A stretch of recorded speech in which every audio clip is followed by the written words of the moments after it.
Hello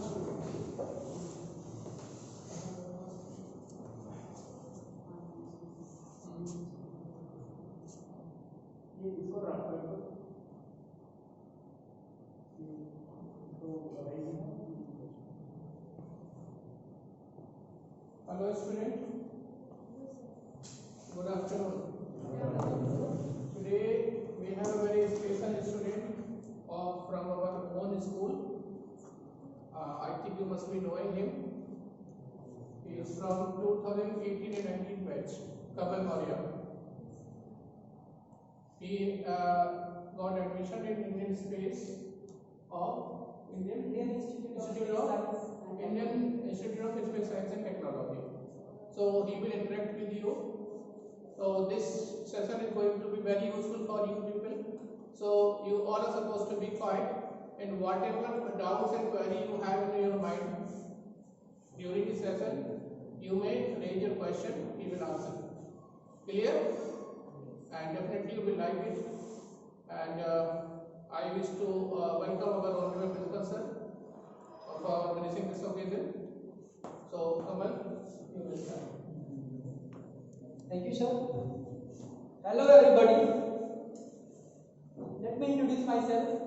My name is Kamal Maurya, and I am an ex-student of DAV Public School. I have passed out from DAV in 2019 batch, and I have got 96% in 12th while studying DAV Public School. Actually, you all are very, very lucky to be a part of this school. Actually, I can say it very, very confidently that you are very lucky. I am currently studying in IIST, Indian Institute of Space Science and Technology. It is in Kerala. And I am very lucky to be there because it is one of the prestigious institute in entire Asia which is fully dedicated to space science. In entire Asia, not in India. Actually, I have come here with my college project, but I always wanted to come here and interact with my juniors, and I am quite nervous and excited also because I haven't done any seminar or kind of interaction with my juniors earlier. And thank you all teachers and principal to give me this opportunity. सबसे पहले मैं बताना चाहूंगा कि आज मैं किन चीजों के बारे में बात करना चाहूंगा। मैं आज 3 टॉपिक के बारे में बात करूंगा। सबसे पहला है, अभी तो एग्जाम आने वाले हैं, तो how to be stay motivated. सबसे पहला टॉपिक मेरा ये है। और दूसरा टॉपिक है कि आफ्टर 12 आपके बेसिक जो करियर हो सकते हैं, क्या क्या हो सकते हैं, इसके बारे में बात करूंगा। And after that I will tell you about something about space science and its importance in our future. So let's begin. मैं आपसे पूछना चाहूंगा कि किसको अपने सपने बड़े लगते हैं, बहुत बड़े लगते हैं? Any two can answer. Sir, any two can answer. Randomly.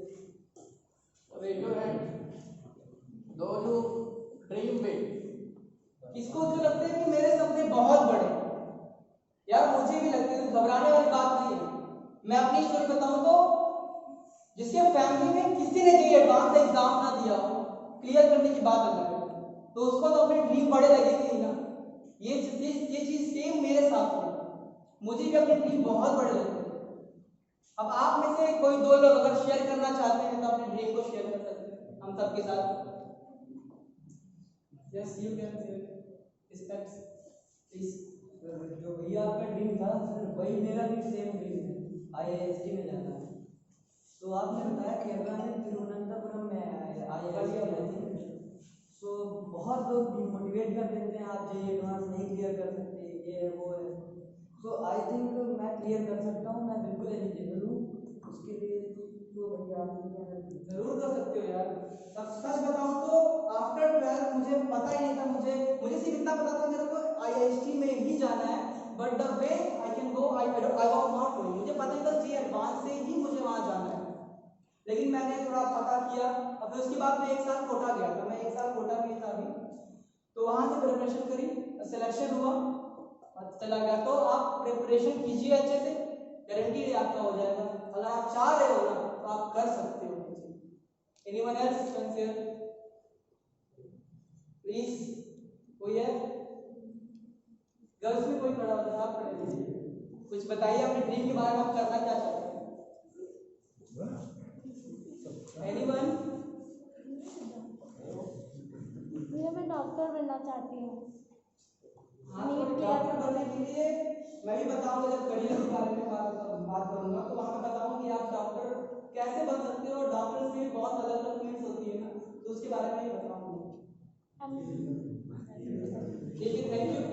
अब मैं बताना चाहूंगा कि डीएवी से मैं बहुत अच्छे तरीके से वाकिफ हूँ, तो मुझे पता है कि डीएवी की खासियत क्या है, यहाँ पे बच्चे कैसे हैं, और मुझे ये चीज बहुत ही ज्यादा पसंद है कि डीएवी में वैरायटीज बहुत, क्योंकि हर तरीके के बच्चे मिल जाएंगे। आपको पॉलिटिशियन चाहिए, यहाँ मिल जाएंगे। आपको डॉक्टर चाहिए, यहाँ मिल जाएंगे। आपको इंजीनियर चाहिए, यहाँ मिल जाएंगे। आपको म्यूजिशियन चाहिए, यहाँ मिल जाएंगे। आपको डांसर चाहिए, यहाँ मिल जाएंगे। आपको मेरे अगर फ्यूचर साइंटिस्ट बनना है वो भी यहाँ पे मिल जाएंगे, कोई ना कोई तो मिल जाएगा। And that's what I like about DAV. अब इन सब में कॉमन क्या चीज है? कॉमन है कि सबका कोई ना कोई डिजायर है, हम कुछ ना कुछ करना चाहते हैं। According to a book of J D Anderson, उन्होंने कहा है कि a human can't survive without desire. अगर आपके पास डिजायर नहीं, आप सर्वाइव नहीं कर सकते। कोई पढ़ना नहीं चाहता, कुछ नहीं करना चाहता, फिर भी उसके अंदर ये डिजायर को गारंटी नहीं होगा कि मुझे दुनिया देखनी है, मुझे वर्ल्ड टूर करना है, ये डिजायर तो होगा सबके अंदर। तो डिजायर है, डिजायर आपके पास सबको है, और इसी डिजायर के लिए हमें अपने 12th को अच्छा करना है। क्योंकि अगर आपने 12th अच्छा किया ना, तो जो करियर है ना, करियर का शेप आपका बहुत अच्छा हो जाएगा 12th में। अब मैं बताना चाहूंगा कि काफी बच्चों को ये चीज नहीं पता होती है कि 12th आपने किया, 10th आपने किया, तो उसकी इंपॉर्टेंस क्या है, आप क्यों पढ़ रहे हो 10th और 12th। इसके बारे में 3 पॉइंट बताऊंगा आपको। सबसे पहला पॉइंट है, अभी आप 12th कर रहे हो, 12th करने के बाद कॉलेज में एडमिशन लेने जाएंगे, तो मोस्टली प्राइवेट कॉलेजेस जो होते हैं 90 प्लस 10th और 12th 90 प्लस वालों को 1 साल का पूरा स्कॉलरशिप देते हैं। अब प्राइवेट कॉलेज की स्कॉलरशिप 1 साल का मतलब 2.5 लाख रुपए आपको मिलते हैं। 2.5 लाख रुपए सिर्फ 10th और 12th। ये है 12th की पावर, 10th की पावर ये। और दूसरा पॉइंट मेरा है कि सब गवर्नमेंट जॉब, कुछ गवर्नमेंट जॉब भी 10th और 12th को वेटेज देती है, बहुत ज्यादा वेटेज देती है, तो इसके लिए भी आपको 10th और 12th में अच्छा करना है। और मेरा थर्ड पॉइंट है जो मेरा फेवरेट है कि आप रिलेटिव्स के सामने, क्योंकि सबसे खतरनाक भाई होते हैं भाई रिलेटिव्स, अब आप रिलेटिव के सामने जाएंगे तो आप सीना ठोक के बोलेंगे कि हाँ मेरे 90 प्लस है, वरना आप ऐसे जाओगे सर झुका के रिलेटिव के सामने। ये होता है, आप करिएगा 12th, आप 12th जिस दिन रिजल्ट आएगा ना, उस दिन किसी की कॉल नहीं आएगी, उसके मतलब उस दिन किसी की कॉल नहीं आएगी कि ये पूछने के लिए आप कैसे हो, इसलिए कॉल आएगी भाई कितने नंबर आए थे, कितने परसेंटेज आए, ये आता है। और खासकर रिलेटिव जिसका कभी नहीं आया होता उनका कॉल आता है, तो आपको उसके लिए 12th करना है। कहीं आप घर में फंक्शन पड़ रहा है तो आप सीना ठोक के जाओ भाई हाँ मेरे इतने, कोई पूछे रिश्तेदार आप बता दो। तो ये है 12th 10th और 12th की पावर। अब मैं लास्ट में आपको एक मंत्र बताऊंगा जिससे आप अगर फॉलो कर रहे हो तो मैं गारंटी कह सकता हूँ कि आप कभी डीमोटिवेट हो ही नहीं सकते। अब मैं बढ़ता हूँ अपने दूसरे पॉइंट पे। अब ऑब्वियस सी बात है, आपने साइंस लिया है तो डॉक्टर इंजीनियर, कॉमर्स लिया है तो बीकॉम या सीए, यही लोग करते हैं और यही अच्छा है, क्योंकि यहाँ पे जो रिस्पेक्ट है ना वो नॉर्मली नहीं होती और सब। तो अब यहाँ से मैं बताऊंगा कि 12th के बाद अगर आप 10th के बाद अगर आपने मैथ लिया है और बायो लिया है तो क्या क्या ऑप्शन हो सकते हैं। मैथ आपने किया है तो इंडिया के जो टॉप मोस्ट एग्जाम होते हैं मैथ्स के लिए वो है जेईई मेंस और जेईई एडवांस। जेईई मेंस से हमारा मिलता है NITs, triple ITs, GFTI. NITs होते हैं national institute of technology, triple ITs होते हैं Indian institute of information technology, and GFTI होते हैं गवर्नमेंट फंडेड टेक्निकल इंस्टीट्यूट। ये 3 आपको जेईई मेंस मिलेगा, और जेईई एडवांस आपको एनआईटीज मिलता है और मेरे जैसा आईएसटी मिलता है। तो ये आपका 2 मेन एग्जाम हो गया। अब प्राइवेट कॉलेजेस काफी कराते हैं एग्जाम, जैसे ये आईआईटी टक्कर के कॉलेज है, जैसे बिट्स गिलानी हो गया, एसआरएम हो गया, थापर यूनिवर्सिटी, वीआईटी, मणिपाल, ये सारे कॉलेज आईआईटी के टक्कर के कॉलेज हैं। तो आप यहाँ पर भी ट्राई कर सकते हैं। आप बात करते हैं बायो वाले। बायो, अगर आप बायो में हैं तो आपके पास अभी तक तो जिप्मर और एम्स और नीड्स अलग अलग होते थे, लेकिन इस बार से लास्ट टाइम सॉरी वो सब मिलकर सिर्फ नीट हो गया। तो अगर नीट अगर आप करो तो आपके पास क्वालिफाई करने के बाद 5 ऑप्शन होंगे। सबसे पहला एमबीबीएस जो आप सभी जानते हैं, दूसरा बीडीएस डेंटल होता है, तीसरा बीएएमएस होता है ये आयुर्वेदा, चौथा होम्योपैथी, ये भी आप बीएचएमएस होता है वो होम्योपैथी होता है, और लास्ट होता है हमारा यूनानी, ये भी एक तरीके का आयुर्वेदा है लेकिन यूनानी। तो ये आपके 5 ऑप्शन नेम करने के बाद होंगे। अब ज्यादा डिटेल में नहीं जाऊंगा क्योंकि अभी ऊपर के लोगों को नहीं पता होता, यही तो मैंने बता दिया।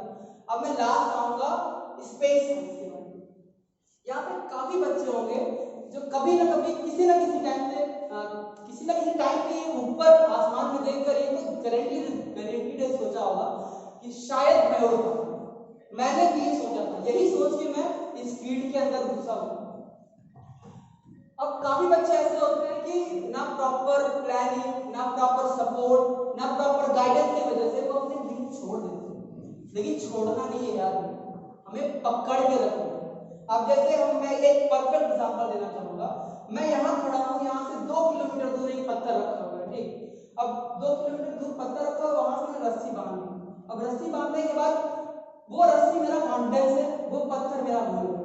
ये रस्सी मेरा कॉन्फिडेंस है, वो पत्थर मेरा गोल है। हमें अपने कॉन्फिडेंस से उस पत्थर को तब तक खींचना है जब तक वो हमारे पास नहीं आता। ये है कॉन्फिडेंस की पावर, और हमें हमेशा कॉन्फिडेंट रहना है, ये चीज देखते रहना है। अब थोड़ा माहौल को और इंटरेस्टिंग बनाते हैं। Let's go to future. Imagine करिए कि ये जो हमारा है ये टाइम मशीन है, टाइम ट्रेवल पॉसिबल है। This is 2020, okay. अब हम 50 इयर्स बाद जाते हैं, 50 इयर्स पहले जाते हैं, 207 में जाते हैं, ठीक। अब वहां पे अब हमारा ये टाइम मशीन है, अब यहाँ से हम जा रहे हैं 207 में। अब वहां पे उतरने के बाद हम क्या देखते हैं, हम पहले रिसर्च करते हैं कि क्या क्या हो रहा है, अर्थ कैसी दिख रही है हमारी। कुछ देर बाद हम रिसर्च करने के बाद ये कंक्लूड करते हैं कि इंडिया ने अपने खुद का एक स्पेस स्टेशन बना दिया, ऊपर एक अपना स्पेस स्टेशन बना इंडिया का खुद का। दूसरा है कि America has started Mars colonization and around 10,000 people are living on Mars। और तीसरा है कि some artificial human colonies are revolving around the earth and with the earth's gravitational field। मतलब हमारी आर्टिफिशियल कॉलोनी बन चुकी है, आज से 50 साल बाद ये होगा। This all things are quite exciting ना। यहाँ पे